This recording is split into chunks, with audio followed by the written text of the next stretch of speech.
I think we're on. I think we're Okay. good. Yeah. Hey, everybody. Hey, everyone. We have two things recording right now. Kelli is live on Facebook, and I am on my Mighty Networks channel, live on Zoom. And this will be recorded and then set up to my YouTube channel. And so we can link to it from there. So, Kelli, your face is only half on. There you Sure. go. I'll scoot. I'll put my arm around Val. We'll just get really cozy. No, How we about won't. that? it's too hot for that. You're better now. And we All right. can only see like that much of you. No. With two of our cameras going, we're trying to master technology. We're doing it though. We're killing- getting we're there. getting there. We're killing this, right? Yeah. All right. So Kelli had put a post on her Facebook page Yes. that we were going to talk about sleep today. And anybody who's been on my Mighty Networks, we've talked about sleep several times, but it is such an important topic that you really can't talk about sleep enough, in my opinion. I think we could talk about sleep. We could find another topic probably once a week for a year when we're talking about sleep. So anyway, so let's talk about sleep. Yeah. Other than the obvious, maybe not drinking 4 coffees through the day, maybe not eating a large meal before bedtime. Okay, those are great things. Yeah, tell us some more about what we can do to get a better night's sleep. Sleep hygiene. People laugh at that term, but that's really what it's called. So let's start with why is sleep important before we get to how to make it better. Yes. Let's start with why sleep is important. And, we spend about 1/3 of our lives in sleep. Ideally, we're supposed to spend about 1/3 of our life sleeping. And if we are spending 1/3 of our life sleeping, ideally, that it must be important, right? So I know that people in my group, we've talked about why sleep is so important a million times. And so this is just going to be a brief, why is sleep important? It cleans out our brains. We have a self-cleaning system in our brains. It's a download. Yeah. Yeah. So if we don't get into deep restorative sleep, we have toxins that actually build up in our brains. So we have to be in deep restorative sleep to clean out our brains. And this was not even known 15 years ago. This hadn't even been discovered yet. So there's a system called the lymphatic system. It's like the lymphatic system, but it only occurs when we are in deep sleep. So we have these channels that open up in between our brain cells, and we have cerebrospinal fluid that flushes out those toxins in between our neurons. And people did not even know this was a system until, I don't know, Isn't I that crazy? remember reading, it was really recent, like less than 10 years ago, they discovered the system in mice. And before that, they didn't know how we cleaned out our brains. So we have like a washing machine happening during deep sleep. So imagine what happens if we're not getting deep sleep. We're not cleaning out our brains, right? We can't deal with anything. Exactly. Memory. So we store memories during the day in an area called our hippocampus. And during deep sleep, those memories get unloaded into the white matter, or the gray matter part of our brain, the cortex of our brain. And then during dream sleep, those memories get organized into things that make sense. So if we don't have dream sleep or REM sleep, our memories can be kind of jumbled and hard to sort out. So we have to have deep sleep, and we have to have REM sleep, and we have to have enough sleep. And so the amount of sleep that we need changes throughout our lifespan, from babies that spend half of their time sleeping, but in like sections of like 3 to 4 hours, to adults that still need 8 hours of sleep. Yeah. And so memory, deep cleaning, I think neurotransmitters are probably made during Mhm. sleep. Yeah, immune It's such a system process. function, fighting Mhm. cancer, fighting off viruses and bacteria. So overall, taking out things that we don't need all happens during sleep. So those are a few things. And I if I thought, and I have like 2 pages of notes about sleep that I'm not even going to get into, but those are a few reasons why we need sleep. Super important we cover that. Yeah. You need to know why it's so necessary. So what are kind of things that, Kelli, that you've noticed in people who are in the 40 to 50, or beyond age group? What have you Oh, my noticed with people? goodness. What are you hearing from people? Especially the women, that their sleep is interrupted. They aren't sleeping at all. Mhm. Insomnia all over the place. Mhm. Yeah. Especially with this age group. Right. Really struggle. And then the anxiety. And Right. because they just aren't processing. So Right. yeah. Because you're not making neurotransmitters, because your stress hormones are higher. Yeah. If you're not sleeping, your cortisol and adrenaline go up. Yeah. So there's a huge problem with especially women, especially when they hit around 40, 45. Mhm. And that's one of the main reasons I started doing functional medicine, is because I was seeing women in that age group and they were coming in with insomnia.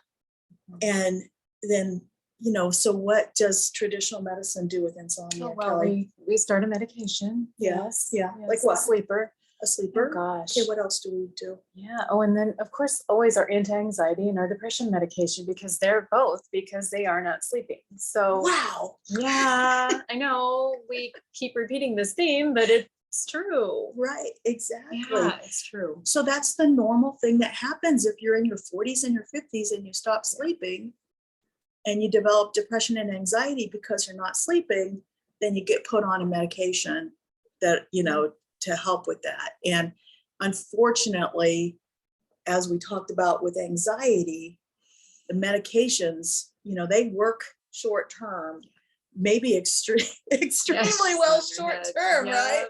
But what happens when those medicines wear off?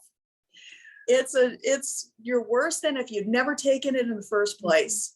You are worse off than just, going with your underlying issue, because maybe your body might, get back into homeostasis if you don't do anything. But if you use medications, you're going to be worse off. So when I started doing functional medicine, I started hearing about this, and I started looking at, I heard from people who were doing hormone testing, and guess what was going on in all those women who stopped sleeping in their 40s and 50s? Guess what?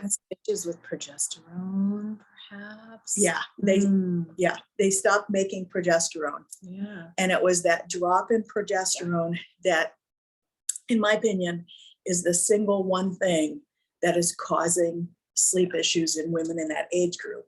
Mm-hmm. And when you work with somebody and you test their levels and you just replace what they need and you get their hormones balanced, guess what happens to sleep? Yeah. It's better. It's restored. Yeah. It's restored. Progesterone is amazing. And I was doing research when I was with my main group called Your Health Restored. And this was a few weeks ago. And we were talking about sleep apnea. Women, after they go through menopause, develop sleep apnea similar to men. But before menopause, they're less likely to have sleep apnea. And so I did not know that. I know, neither did I. I know. So women after menopause get sleep apnea in the same proportions that guys do. Well, guess what? Guess what happens with progesterone? If you wanted to have a perfect sleeping medicine, how would it work? What would it do? No hangover. You wouldn't have a No, hangover. yeah, you would sleep Exactly. 8 hours straight through. You would sleep 8 hours. What Yeah. else? And just wake up instantly refreshed. You would wake up instantly Yes. refreshed. Now, Yeah. when you're using a sleep medicine that's a sedative, it does one thing, number one, you're not getting restorative sleep. So, and you wake over hungover, you don't feel Yeah. rested. So you're not getting good quality sleep. Mhm. But what's one other thing that a sleeping medicine does to your respiratory, for your ability to take a breath, your respiratory drive? What do sleeping pills do? It can decrease that. Yeah, exactly. So it decreases your ability to breathe when you're sleeping. And that's kind of a bad That makes thing, sense. right? That makes sense. So Mhm. if you wanted a perfect sleeping pill, it would help you sleep well, but it would increase your respiratory, it would be a respiratory stimulant. So you still breathe, you still have that drive to breathe, but you have good sleep, sleep architecture. And guess what progesterone is? Oh my goodness. I didn't know that either. I didn't either. I did not know that. It's a respiratory stimulant. It's Hello. a respiratory stimulant. Oh, So, wow. wow. So we have Learned something every time I talk to you. So me too, Every time. because I got to do research. gotta So I do- learn stuff every Yes. day because I'm researching That's this stuff. amazing. So Cool. if you wanted to have a perfect sleep medication, it would help with your sleep architecture. Mhm. It would be sedating. It would increase your Yeah. GABA, which would slow down your brain. And it would be a respiratory stimulant. So you're not developing apneic episodes and not breathing when you're asleep. So There you are. progesterone checks off all of those boxes for the perfect sleeping medicine. So doesn't it make sense that when you're 40 years old, you have all this estrogen, probably maybe too much, you have no progesterone. Yeah. Your sleep is starting to get screwed up. You're starting to have more cortisol and adrenaline at bedtime, so that makes your sleep worse. Mhm. And then you go to your doctor and you get put on the sleep medicine Yeah. that suppresses And then you're getting, your respiratory Yeah. drive. And so next thing then you know, you're getting, your sleep apnea testing and you're, set up exactly. with a, So you get on a CPAP. Yep. Because you have no respiratory drive and you're having apneic episodes at night. So how many people are on frickin' CPAPs? How many of these people have checked their progesterone levels or replaced their progesterone before they do a sleep study? Mhm. It- you know That's what? crazy. I had no idea. It's Did not know that. It's overwhelming, the fact that nobody knows this stuff. Mhm. I think that's the disturbing thing, is this is all natural, right? Yeah. And it Yeah. helps your sleep. So, So why aren't we doing it? Plus it decreases breast cancer in multiple different ways. So anyway, Yeah. that's one thing, to help with sleep. that blows me Now, away. I'm not saying to just go out and get a bunch of progesterone, Yeah. because you do need to test, because there you could be can. other things that are going on Right. that need to be fixed, right? And there are people who are using too much progesterone, people who aren't using enough progesterone, people who are doing the wrong delivery system with progesterone, and people who are on progesterone for 20 years and they don't recheck, and other things are screwed up, so you do need to It's not work with something you somebody can't- who understands It's got to be this. monitored. But it's incredibly effective, useful, and can you imagine the perfect sleep med? It really is. It really is. So, all right. That's amazing. So what else? So what else do we? are I people just, seeing? and I wanted to talk about the things that people don't, the obvious things to me, Mhm. because I work with it every day, day in and day out, the things that people need to do before they go to bed, Okay. the things that people need to eat, maybe just their habits throughout the day. And Mm. into the evening, and different supplements that might help, not just, the progesterone part of it. Right, exactly. So that is, so how do we sleep better without like even looking at our hormones? What Yeah, can we if we didn't do do that part if of we it. don't, if maybe we're 25 or Mhm. 30, maybe we can fix our hormones by fixing our sleep, right? So how do we get better sleep? Where do So we start? So what are your suggestions? And I'll go from there. My. So a lot of the people that I talk to come in and they're talking about, they just can't sleep, and they've tried everything. Yeah, maybe they're taking some melatonin, they're throwing that in every once in a while. But when we get to talking about things, they aren't exercising, they're not doing much of anything throughout the day. I mean, it's, no fault of theirs. They're in a desk job, whatever the case, they're working 8, 10, 12 hours a day. They're sedentary. They don't get their exercise. And because they're sedentary, they're sleepy at their job. So they're downing caffeine all day long. Right. Clear up until 5 o'clock. Right. Right. And then they, they're busy. A lot of them are young people with kids, and they have activities after work. So they end up not having a meal. Yeah, they're overscheduled. Mealtime doesn't come until 8, 9 o'clock at night. And what is mealtime at 8 o'clock at night when you're like concession stand food? If you have or something quick. Right, exactly. So it's drive through, it's concession stand. You're not planning ahead. It's I mean, it's heavy, and then you're eating at 8 o'clock at night. Yeah. And then you're, getting the kids in bed. And then so here's a big issue.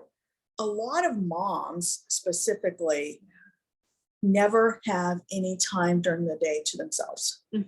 And so it's 9 o'clock at night or 10 o'clock, unfortunately, little kids are not getting in bed early enough. Yeah. They need to be in bed by 8 o'clock, they really do. They need that sleep. So these moms are getting their kids in bed at 10 o'clock or whatever, because they're heavily scheduled. Yeah. It's 10 o'clock and they're feeling like this is the only time of my day that I have to myself. Exactly. That nobody's touching them. Nobody's saying, mom. Yeah. So it's their only chance to be by themselves sometimes. Yeah, I remember those days. And so what do a lot of people do, at 10 o'clock at night? So a lot of moms are doing their laundry, they're cleaning their house. A lot of people, especially people who have really bad adrenal fatigue, which is another thing that people don't believe is real, right? But adrenal fatigue is the idea is like it's a chronic stressor. And so your adrenal glands are kind of worn out because you're chronically stressed out. And so then all of a sudden you have like this release of stress hormones at 10 o'clock at night. So there are people who physically feel their best at 10 o'clock at night. And so what if you're feeling you have your most energy at 10 o'clock at night? What are you doing? Oh my gosh, like you said, you're doing all your activities, your laundry, you're cleaning, your dishes, you're checking off the list. Exactly. Yeah. Or maybe you're just, curling up with your cell phone and scrolling, checking Facebook, watching a movie. Yeah. You're doing all the stuff that you didn't have time to get done during the day. Bills. Exactly. All of it. And so if you're not in bed asleep early enough and you get that second wind, then you're not going to sleep. Yeah. All right. Because your hormones are saying, hey, I feel great. I can go another couple of hours. And so then it's 1 o'clock, midnight, 1 o'clock or later, by the time you're actually getting into bed. And you're, hopefully you can sleep, but sometimes you can't because you still have those hormones and you really miss that really great window. There's a great window that happens for falling asleep the most efficiently. Yeah. Okay. And we have these chronologic clocks that are occurring throughout the day. And the chronologic clock at bedtime is we have these things, our cortisol and our adrenaline levels are dropping. Mhm. our melatonin levels are increasing. We have something called ADP that is increasing. And when these things are in our body, temperature is decreasing. Yeah. And light, it should be dark. So that helps our melatonin. So we have all these rhythms from the outside and from the inside that are designed to help us fall asleep. Yeah. And so if we miss that window, then it's really difficult to fall asleep. And how many times have you been in that little window and then you're interrupted? There's a phone call. Right. There's something. Right. And then you can't. Yeah. If you miss that, It's really you're hard, just done. isn't it? Yeah. It is. It's really hard to fall asleep. So, and a lot of us, we ignore the window because the window happens probably at like 9, 10, between 9 and 11 o'clock at night. 8:30, Right. So we're like, 7. right. So we ignore the window. I'm sorry. I know, I'm not going to sleep that early. I got things I to know. get done, right? And so It's bad. we don't get, and if we Yeah. don't fall asleep during that first window, that Yeah. first part of So deep sleep is shorter. is that like your second wind? Yeah, that's your second That's wind. what people call their second wind. Okay. Yeah, it's your second wind. Gotcha. Yeah. I'll never be able to explain that again, but Right. It's all of Oh, these yeah. things are All all of of these yeah. things, these it's cycles complicated, but it's not. we have a clock Yeah. that is impacted by things like light. So if you want to get better sleep at night, we need to have bright light during the Mhm. day, first thing in the morning, to shut off our melatonin production and increase our serotonin production so that we wake up and then later on at night we're going to sleep better because we had bright light in the morning. Mhm. Shift workers. Yeah. Oh my gosh. What do you tell shift workers? So shift workers. So there have been several studies in like nurses that work third shift and things like that, and having a higher incidence of breast cancer. Mhm. And that? other And heart studies attacks and and- heart yeah, attacks just all and of weight gain and just Yeah. immune systems that don't work as well. Yeah. And everything else. They also there's a relationship between melatonin and fighting cancer. And I did so not know that. right, so melatonin helps decrease cancer. Now, does that mean that taking a bunch of melatonin over the counter is going to help fight cancer, or do we have to be making it ourselves to fight cancer and having everything in rhythm? I don't know. I was just gonna say there's a lot about melatonin we don't know yet, right? There's a lot I of- mean, there's still There's a lot Yeah. of debate about melatonin, and one of the main things that's people disagree on is how much do you Mhm. use. Mhm. And a lot of people in Or when you functional take it. medicine, right, recommend really low doses. Okay. Some people don't recommend using it at all because they want you to make your own. But, by the Mhm. time you're 60 or 70, your production of melatonin, kind of peaks when you're around 18 or 20.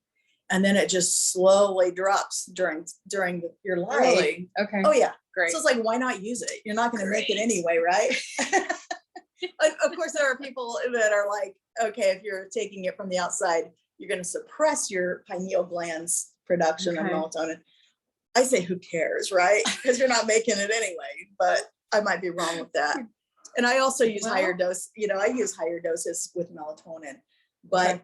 it by itself is not going to be enough. You got to do Mhm. everything else also. Right. When So- do you recommend taking melatonin? Probably about 30 minutes maybe before you really want Oh, to fall okay. asleep. Okay. Or I take it right at bedtime. Do you? Okay. But some people would recommend taking it enough because it's got to get through your gut, through your liver, into your circulation, and Okay. to your brain before it would really be effective. Good to know. And Good to know. dosages can range from like 0.2 milligrams all the way. Some people are taking 20 milligrams a day. Oh, wow. So 100 times difference in dosages that people are using. Huh. And At what point does it not matter? Like if you take a vitamin C, like you can take Right, you're a just ton, gonna, and it's just gonna be flushed out of your system. right. Is it the same with melatonin? Can you just take copious amounts and it's not gonna affect you, or is that a question we don't really know the answer to? I don't really know the answer to that, Just you curious. know, and, Mhm. but like I said, there are people who do functional medicine that are on Yeah. both ends of the spectrum, you Okay. know, and some people are recommending the lower doses. Mhm. They're recommending not using over the counter because there can be a very huge range in how much is actually in your supplement Yeah. and some of the over the counter. So they Yeah. recommend like pharmaceutical grade at lower dosages. Gotcha. They might recommend amino acids that are the precursors for melatonin Okay. too. So like tryptophan Mhm. or L-tryptophan that might get past your blood-brain barrier, you know, Mhm. things like that, where the molecules used to make melatonin. So you have that available when when you should be making it yourself. So some people will That makes recommend sense. that. Yeah. Okay. Going a So step back. Yeah. yeah. Okay. So anyway, but what else can we do to sleep Mm. better? So exercise, direct sunlight as soon as you can in the morning. I would say avoid your screen time. Right, That's huge. right. Why That's do we huge. avoid screens at bedtime and for an hour or two Oh. before bedtime? Why are we supposed to do that? Isn't the light itself and then the stimuli just from what you're scrolling, what you're reading, Right, you can't shut your brain down. right, exactly. Yeah. So it excites our brain, it gets our brain Mhm. going, gets us into sympathetic nervous system tone, which we don't Mhm. want at bedtime. And light hitting your retina shuts Mhm. off melatonin production. Mhm. So it's the light, and it's the So important. blue light from screens, which is really bad. But even our, you know, our lights, overhead lights, Mhm. decrease melatonin production. So Wow. I told people, I think in my group, that I had thought of something yesterday about sleep that I've never thought about before, and wondered if it impacts sleep. And here's what it is. I looked online, I could not find any information about this, but I have a theory. Okay. So I'm going to What's your share my theory? theory. Okay. So we are kind of, you know, as human beings and as mammals, you know, and as animals, we are kind of tied to what's going on in our environment, right? Right. So our brain, our body responds to environmental cues, right? So like we talked about the sun, you know, the sun comes up, we make serotonin, we wake up. Mhm. The sun goes down and we make melatonin, we go to sleep. There is a temperature thing that happens normally in our environment, right? Mhm. When the sun Yeah. comes up, the temperature gets higher. Yeah. When the sun goes down, it cools off. Our bodies are designed to be cooler at bedtime. Mhm. So one of the things that helps us sleep is sleeping in a cool room, right? So I was looking at, so here's my theory. My theory is that by having air conditioning on at 70, 72 degrees during the day, all day long, you know, people working in a, Oh. you know where I'm going with this? Oh, yeah. So Wow. So we work in air conditioning all Yeah. day long Yeah. in a, We work in a meat locker, basically. exactly, you're working in a meat locker and the temperature is 72 degrees and you're outside it's 90 and you come inside Yep. it's 72 degrees, right? And you work there all day long. Mhm. And then you go home and you probably have air conditioning in your house. Yeah. And it's probably set on So 72. You know, 72. And then at night, we're going to bed. And what's your air conditioning set on at night? It's the same. Right. Maybe So your a little air, bit lower. so it's the same. So you never get that switch off. Exactly. You never get a drop in external temperature. Oh my gosh. That So makes your so internal much temperature sense never to drops me. either. Yeah, because I do that. I always say I have to have my air conditioning at night. I know I can't sleep in that heat, but I still never sleep well. I was just saying this the other day. I still don't sleep well with air conditioning. Exactly. Like I just don't. Because And your body is acclimated Oh my gosh. all day Yeah, long. and there's no research. Couldn't find anything I to couldn't support find that. anything. No, I don't know that Yeah, anybody's I looked wonder at if it yet. that's- I don't know that, I couldn't find Wow. anything on it. I did That's find interesting. that if your air conditioner is blowing on you, Mhm. even if it's set at like 78, there were a couple of studies in India was one and like Taiwan or something, where Okay. it's hotter. Okay. And so they had their nighttime air conditioner set at 78. And if the air conditioner is blowing on you, you sleep worse than if it's not blowing on you. Okay. Because if the air That's- conditioner is blowing on you, you're getting colder and you have to change positions and you're not getting into deep sleep. So having air conditioner or blowing on you to the point where you feel cold Mhm. impacts your sleep. Okay. These little things that we don't even think I know. about. Seriously, how many people have a fan on at night? But for a reason, I don't have my fan blowing on me. It's away from me. Yeah.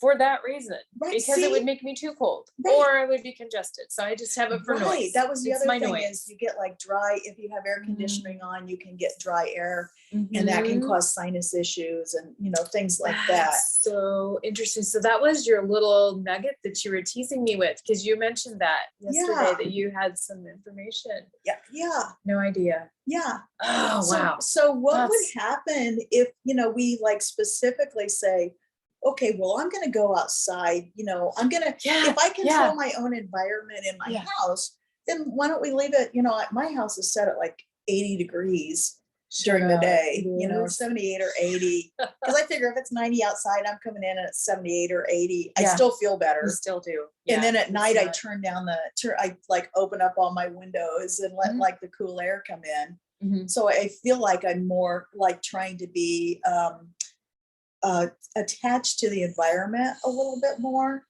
Mhm. And I think that, you have to drop your body temperature to fall asleep.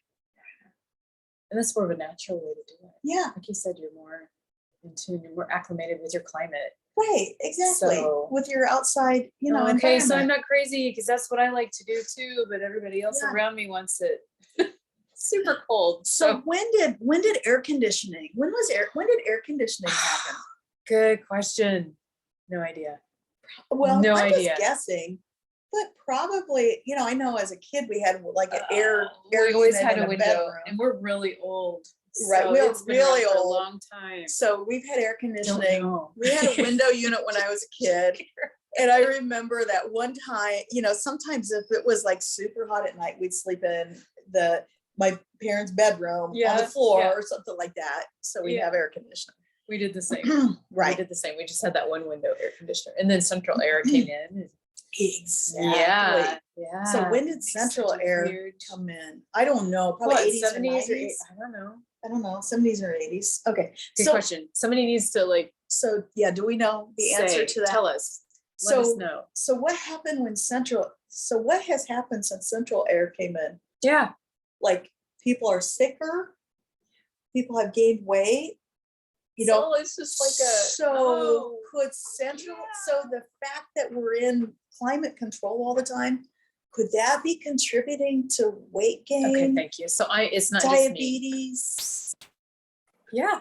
cancer. I mean, That makes you think. certainly there are a lot of other issues that Oh, could yeah, be doing yeah, that, like yeah. glyphosates in But that's food just is and sugar and, all these, other things. But it's just, I mean, another contributor yeah, to yeah. our demise. Because Yeah. every time we get out of rhythm Uh-huh. with what we are designed to pay attention to the rhythms of our body and the rhythms of the earth. And when we interfere with those rhythms, we have Yeah. disease, Problem. dis-ease. Yeah. So So Okay. interesting. that was my nugget for today. So interesting. That's how I think about stuff. Wow, I think I'm about gonna- things like that. All right, so I have this favorite. I have Yeah, I a want few books that have just Yes. changed my life.